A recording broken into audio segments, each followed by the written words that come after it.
Welcome to Aaron Mahnke's Cabinet of Curiosities, a production of iHeartRadio and Grim and Mild. Our world is full of the unexplainable. And if history is an open book, all of these amazing tales are right there on display, just waiting for us to explore.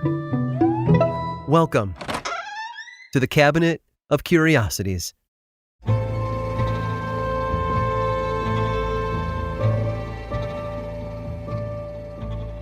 Poker has embedded itself into high-stakes gambling cultures across the globe. After all, what's higher stakes than thousands of dollars floating around the table on the whims of a set of 52 cards, assigned randomly, where the challengers attempt to bluff one another into thinking that they have the best assortment of said cards?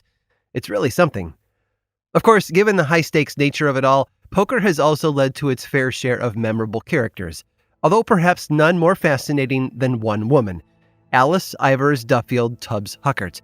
And if you don't mind, I'm just going to call her Alice. Alice was an Irish immigrant born in 1851 who found herself in the Colorado Territory by the time she was a teenager. After her first husband died in a mining accident and she lost her job as a teacher, Alice turned to another form of financial support: poker. It turns out she was really good. Like, really good. Before long, she had earned the name Poker Alice, and large crowds would gather to watch her play. Yet through it all, she never lost her values. She dressed like a respectable woman and refused to play poker on Sunday, the Lord's Day. Of course, she kept a .38 revolver with her at all times too, just in case God wasn't paying attention. Gambling in the Wild West could, after all, get a little dicey. Through her exploits at the table, Alice began to live the good life. She earned as much as $6,000 some nights, equal to roughly $200,000 today. And that's when she began to indulge a bit. She'd take her earnings to New York, invest in high fashion, and build the image of a celebrity about her. A celebrity of humble beginnings, who had more than earned her stay in an unforgiving world. You might say she became something of a rags-to-riches hero, someone that defied all the odds, all the cultural and gender norms, and really became something of herself. She used her newfound sense of high fashion against the men so eager to draw cards with her, and even when she was in her 50s, she was regarded for her good looks and her charming demeanor. Although she was no stranger to the thick cigar either, and was frequently found puffing on one as she raked in the money of many an unworthy adversary. Given how much of her professional life was tied to the cards, her personal life became tied to the game as well. While working as a dealer at Bedrock Tom's Saloon in Deadwood, South Dakota, a drunken miner tried to attack her fellow dealer, Warren Tubbs. She chased the attacker off with her handy .38 revolver, and she and Tubbs struck up a relationship on the backs of this brush with death. They were married just before the turn of the 20th century and had 4 sons together. Unfortunately, Tubbs died of tuberculosis, and she had to turn back to poker tables to pay for the funeral. However, the life of a poker player in the Wild West was rarely complete without a trip or two to jail. For Alice, that came when she had opened up her very own establishment, the Poker Palace.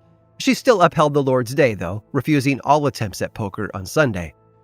So when a few rowdy soldiers decided to defile the Lord's Day, Alice called her .38 revolver back into action and killed one belligerent soldier, as well as injuring another. And she passed her time in jail by doing 2 of her favorite things: reading the Bible and smoking cigars. At the trial, she claimed self-defense and was acquitted. In her 60s, Alice was arrested several more times for her role as a bootlegger, a madam, and a gambler. But she never stayed long, now receiving pardons due to her old age. When Poker Alice died on February 27th of 1930, she had amassed upwards of $250,000, roughly $3 million by today's standards. And all because she knew just what to do when the cards hit her hands, and how to use the weaknesses and, let's call them dated beliefs, of her adversaries. So long as she had her latest dress, her .38 revolver, and a cigar. And, of course, her Bible.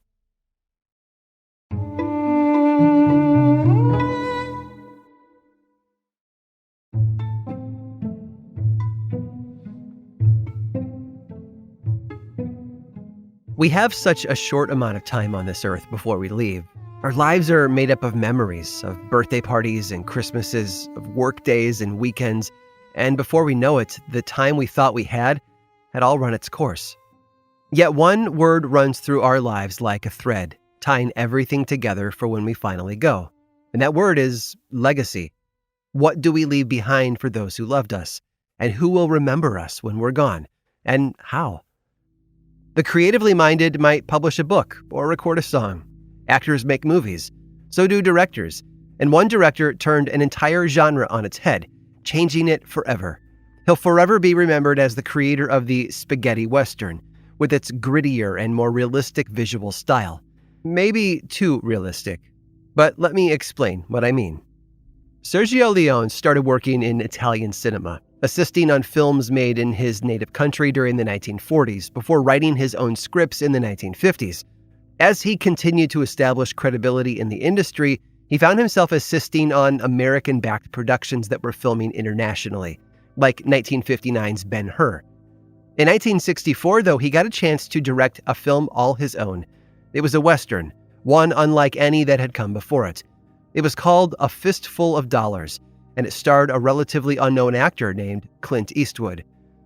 Based on Akira Kurosawa's 1963 samurai film Yojimbo, A Fistful of Dollars told the story of a stranger who comes to a small border town and gets involved with the two rival families trying to control it.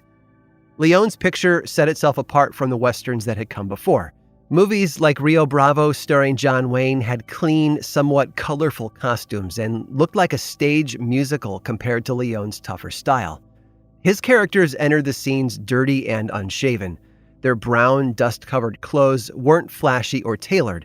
The good guys didn't wear white, and the bad guys didn't wear black. In fact, the idea of good and bad wasn't as cut and dried in these new westerns. There was a realness to Leone's films, and that added texture was reflected in more than just the costumes. The landscapes themselves felt three-dimensional compared to the studio sets of older pictures, mainly because he didn't shoot on a backlot much of the time. Leone filmed many of his early films in Spain. The backgrounds were rich with mountains and hills that seemed to go on forever, and the buildings looked like they'd been there for 50 years. In 1966, Leone extended that realism into what perhaps became the most iconic Western film ever made, The Good, the Bad, and the Ugly. Also starring Clint Eastwood, the film tells the story of three men on the search for $200,000 in stolen Confederate gold back in 1862. The movie, like Leone's previous pictures, was filmed mostly in Spain. Its ragged scenery filled in nicely for the Civil War-era southwestern U.S. And toward the end of the film, the trio, played by Eastwood, Lee Van Cleef, and Eli Wallach, suddenly track down what they believe is the final resting place of the gold, in Sad Hill Cemetery, buried in someone's grave. Wallach makes it to the gravesite first and starts digging until he's caught up by the others. Eventually, the dirt is cleared away, and Eastwood's character kicks the lid off the coffin. Looking down, the men see that they have been fooled. There's no gold, just a skeleton. Now, most other directors would have had a prop department make a skeleton for the production, but Leone wasn't like other directors. He originally had a prop skeleton in the grave, but after some fiddling with it, still couldn't get it to look right on film. To him, it looked fake no matter how much dirt he threw on it. Assistant art director Carlo Leva did some digging, no pun intended, I swear, and discovered that a woman from Madrid had exactly what they were looking for. She was in possession of a skeleton that belonged to her mother. Actually, the skeleton was her mother. The daughter allowed the production crew to use her late mother's remains in the film, which is who the characters and the viewers see inside the coffin in that scene. But don't worry, she wasn't desecrating the dead in lending them her mom. The deceased woman had been an actor when she was alive, and her dying wish was to have her skeleton used in movies so that she could act, even in death. Her time on Earth may have been short, but her legacy will live on forever, immortalized in celluloid, in a classic Western film. I hope you've enjoyed today's guided tour of the Cabinet of Curiosities. Subscribe for free on Apple Podcasts or learn more about the show by visiting curiositiespodcast.com. This show was created by me, Aaron Mahnke, in partnership with How Stuff Works. I make another award-winning show called Lore, which is a podcast, book series, and television show. And you can learn all about it over at theworldoflore.com. And until next time, stay curious.